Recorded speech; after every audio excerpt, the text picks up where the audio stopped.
welcome back to the third video and the third episode of the basic skills that you need to know as a beginner in basketball on B-Ball for Life. I'm Darren, and today I'm going to be teaching you guys how to defend in basketball. Let's get into the intro. I rock like pebble, jump through your sheet. You hear this beat, coming like heavy metal. If you got a business, bro, please set it in stone like rock. I came with a brand new book. Like man, have guys all shot, don't like Uzi, but this thing rocks. Aye, I know you wanna hear some hi-hats. Tick tack to the top. Matter of fact, play that bass, don't disgrace, let it embrace. I know you like this new taste, lit, don't let it go to waste. Yeah, could come clean like Mark. Aye, see this thing rocks. So first, let's talk about the stance and positioning when you're defending. So start by standing with your feet shoulder wide apart and point your feet forward and place them just wider than your knees. And then slightly bend your knees. By doing that, it can help you lower your body, which lowers your overall center of gravity and gives you a better balance. It also helps you to pivot and move your foot quickly in any direction. Your weight should be on the balls of your feet, ready to spring into action when you're playing defense. Overall, by keeping this motion during defending, it can give you a better control of the direction you're going.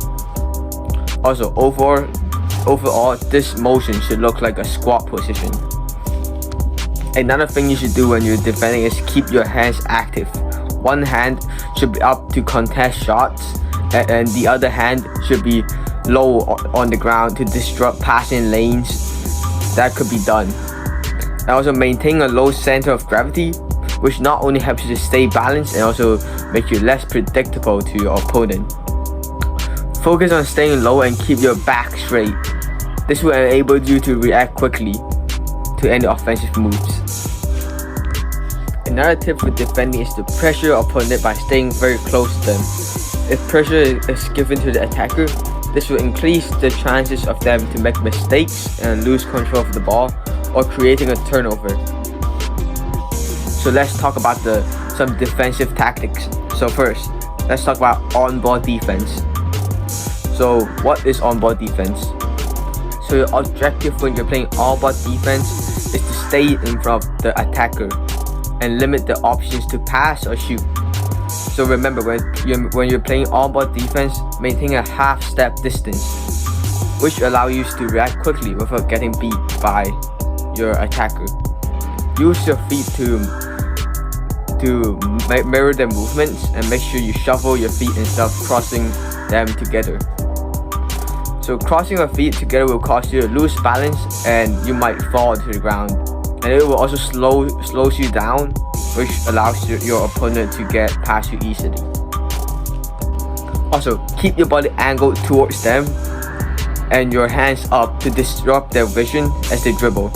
If they attempt to drive past you, pivot your feet and slide your feet to stay in front of them. Always be ready to contest shots by jumping straight up to the air to avoid fouling. A key skill here is to read their body language. So if they lean in, they might be trying to drive, and if they pull back, they might shoot. So by anticipating their moves will gives you a clue on their next moves and what they're going to do. So next up, let's talk about help defense. So help defense is another critical component of a strong defense strategy. So this comes into play when one of your teammates is getting beaten by their offensive player. So remember, always keep an eye on the ball and be aware of your teammate's position. If you see your teammate in trouble or getting beat by the opponent, be ready to step in and provide support. However, while helping, do not lose sight of your own man. Teamwork in help defense is an important part because you need to communicate with your teammates when you're trying to help. So when you do step in, position yourself between the ball and the basket, forcing the offensive player to make a tough decision to whether pass the ball or shoot. So lastly, let's talk about close-out defense. So when the ball is passed to an offensive player who are wide open and preparing to shoot, you'll need to sprint towards them and while keeping your balance. Your goal for closeout defense is to get close enough to contest the shot without overcommitting, which could allow them to drive past you. So when you're closing out, aim to get a hand up to block the line of sight while staying low to the ground. This helps you to maintain your balance and react quickly. So if they pump fake, which means they're doing a fake and not going to shoot, do not jump. Instead, stay low to the ground, shuffle your feet in front of them. Always prepare to jump and contest the shot, but also be aware of a possibility of them starting to drive. This is it for today. Hope you guys enjoyed the video, and remember, keep practicing.